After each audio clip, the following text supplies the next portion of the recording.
جب میں اس فلیٹ میں شفٹ ہوا تو مالک نے صرف ایک ہی بات کہی تھی، الماری کے اوپر والا خانہ مت کھولنا۔ میں نے وہ بات نظر انداز کر دی اور یہی میری سب سے بڑی غلطی تھی۔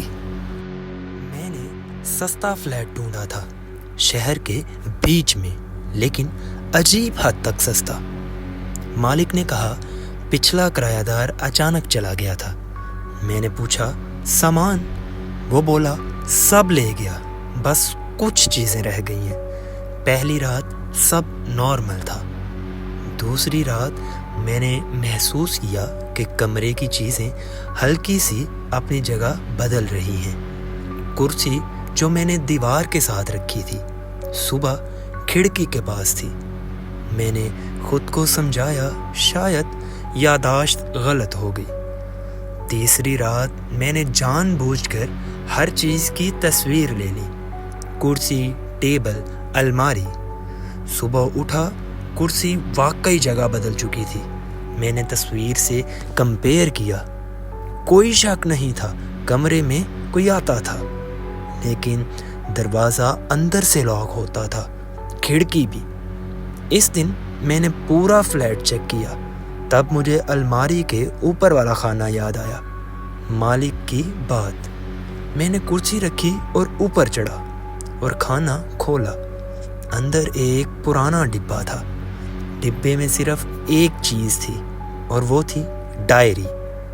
میں نیچے آیا، ڈائری کھولی، پہلا صفحہ خالی۔ دوسرے پر لکھا تھا اگر تم یہ پڑھ رہے ہو تو اس کا مطلب ہے وہ تمہیں بھی دیکھ رہا ہے۔ میرا دل زور سے دھڑکا۔ آگے لکھا تھا وہ رات کو چیزیں ہلاتا ہے، پہلے چھوٹی چیزیں، پھر بڑی، پھر تمہیں۔ میرے ہاتھ ٹھنڈے پڑ گئے۔ اگلے صفحے پر تاریخ لکھی تھی، ہر تاریخ کے سامنے ایک لائن۔ آج کرسی ہلی، آج دروازہ خود کھلا، آج اس نے میرے کان کے پاس سانس لی۔ آخری تاریخ 3 دن پہلے کی تھی اور نیچے لکھا تھا کل وہ مجھے لے جائے گا۔ میں نے فوراً مالک کو کال کی، اس نے فون نہیں اٹھایا۔ اسی رات میں نے فیصلہ کیا کہ جاگتا رہوں گا۔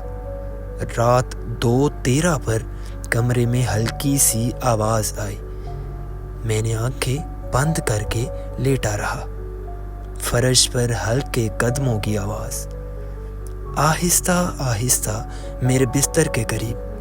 میرا دل زور سے دھڑک رہا تھا۔ پھر وہ ہوا، گرم سانس میرے چہرے کے قریب۔ میں نے آنکھیں نہیں کھولی۔ پھر بستر کے پاس والی کرسی ہلکی سی چرچرا کر کھسکی۔ میں نے ہمت کر کے آنکھ کھولی۔ کمرہ بالکل خالی تھا، لیکن کرسی اب میرے بستر کے بالکل ساتھ تھی۔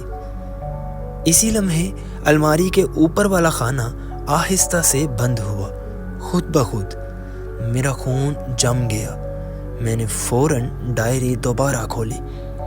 آخری صفحہ جو پہلے خالی تھا، اب اس پر کچھ لکھا تھا، تازہ سیاہی سے۔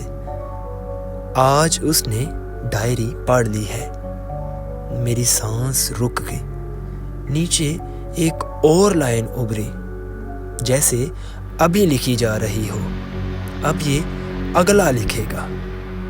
ڈائری میرے ہاتھ سے گر گئی۔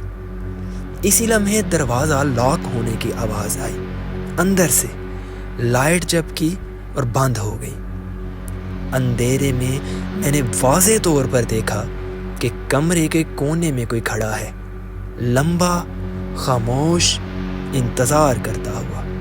میں نے چیخنا چاہا تھا لیکن آواز نہیں نکلی۔ اگلی صبح پڑوسیوں نے بتایا دروازہ اندر سے لاک تھا۔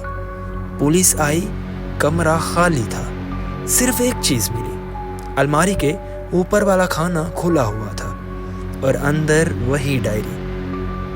آخری صفحے پر لکھا تھا وہ چلا گیا، اگلا آ چکا ہے، اور آج میں وہ فلیٹ چھوڑنے جا رہا ہوں۔ لیکن جانے سے پہلے میں یہ ڈائری واپس اوپر رکھ رہا ہوں، شاید اگلا کرایہ دار مالک کی بات مان لے۔ اگر آپ کو کبھی سستا فلیٹ ملے تو الماری کے اوپر والا خانہ ضرور چیک کرنا، اور اگر وہاں ڈائری ہو تو اسے بند ہی رہنے دینا۔